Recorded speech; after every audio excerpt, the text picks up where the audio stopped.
Hi everyone, this is the cartoons to look for today's lesson, 331, last day of March. And I love these cartoons, especially I like both of them. On the first one it says, Harold, the dog's trying to blow up the house again. Catch him in the act or he'll never learn. And then the second one, the dog is in the bushes over there and he threw away the sign that said beware of dog, and then he said dog okay, but because he's a dog he spelled dog K-O. So anyway, I like the cartoons this week. They've been really funny. All right, we're going to work on our gist for getting the main idea. Today your ad is on this. And right off the bat, you might think, oh, well, it's a lot like the ad that we had yesterday about the con bodies. But no, it's not. If you read it, it's actually about cigarette smoking. Let me put it up here in color. And it says, do your heart a favor, quit smoking. And then on the bottom of it says, smoking causes immediate damage to your body. For Roosevelt, it caused his heart attack. Your heart attack risk drops as soon as you quit smoking. So, and it says up here at the beginning, a tip from a former smoker. And this is the scar from his open heart surgery. It says Roosevelt, heart attack at age 45 from Virginia. Okay, so definitely a more serious conversation. So if we were going to ask our question, who or what is this mainly about? This is about smoking, isn't it? All right. And then the second question, what is the most important thing about this picture? Well, it's showing someone who had to have open heart surgery because of his cigarette smoking. So the most important thing is, does cigarette smoking contributed to his heart attack? So if we were going to write that in a sentence, we could say, quit smoking so you don't have a heart attack.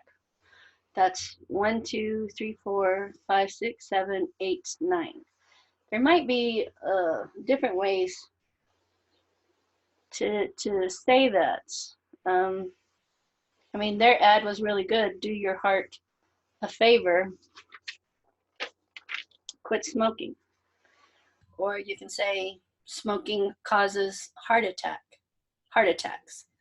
All right. But I think they also really want to convey the message about quitting smoking. So anyway, that's what I put. Quit smoking so you don't have a heart attack. Okay. But you can work with that. Figure out what you would like to say instead. You have one page of vocabulary. Well, the front and back of one page. And then you have your reading. Oh, I'm going to have to work with this. Your smooth reading for today is called A Summer Project. And my mom, Honey, is helping with those smooth readings. It's a completely separate video, so go ahead and look for that. These have lots of definitions about words that are in this, like what is a project, what does peel mean, to give advice, to prime a house, to use a scraper on a house, and what kind of supplies you need for a house. So on this project, before you go to the smooth reading video, I want you to underline all of the words that end in S. Now, this is done in the present tense, so there are a lot of present tense verbs, regular present tense verbs that end in the letter S. When you are done, it should look like this.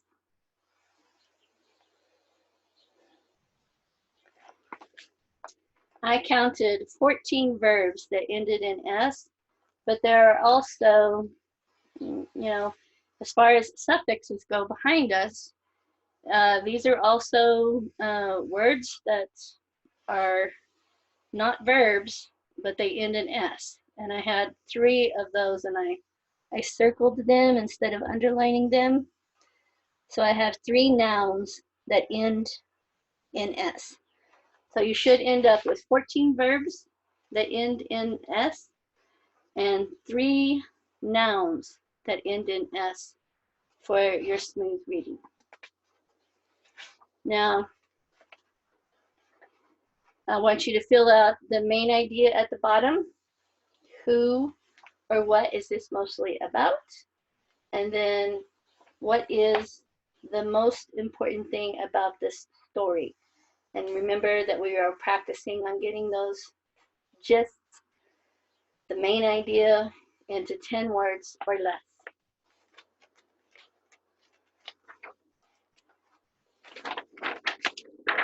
On the next page, do you remember that conversation that you heard from Stella yesterday in your ventures about all of the things that were not going right? And she sent out a letter to all of her to all of her neighbors who lived in the apartments.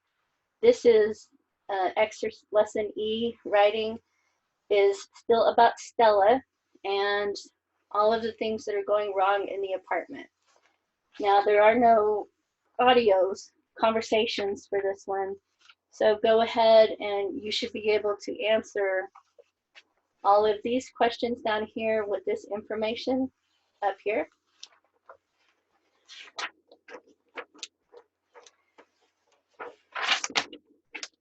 And then based on these pictures, you should be able to answer these questions. And then you can practice your writing skills by writing out some problems. And because of this time, you can write about repairs that you need to do at your own house instead of in your apartment, whichever one you want. So that is all for today. But please be sure and go to the smooth reading to do today's smooth reading on Keith's summer project. But before I go, I wanted to talk a little bit about a mistake that I saw a lot of people make in last week's vocabulary. So I want to talk a little bit about the difference between these 2 words. Instance and instant. They look so very close to each other, but they are not the same. Instance is the one that you had in your vocabulary last week. And that is when you are giving an example. And you can actually say, for example, I did this today. Or you could also say, for instance, I did this today. Usually this is almost always in the beginning of, no, I'll take that back. So this is used as an example. It's another word that you can use instead of using the word example. You can use instance. For instance, a lot of people are confusing that with the word instant. And instant means immediate. Like I snapped my fingers, it's instant. Okay. If I'm slowly clapping my hands and slowly taking them apart, that is not instant.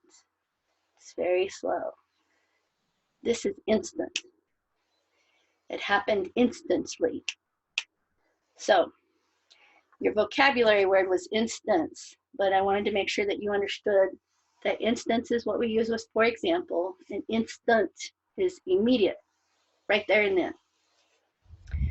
Alrighty, my friends, that's it for today. please go to your smooth reading. And today is Tuesday the 31st. So please email me or text me your second and third sentences from your vocabulary. Okay, bye. See you tomorrow. I've got fun things planned for tomorrow. So see you tomorrow.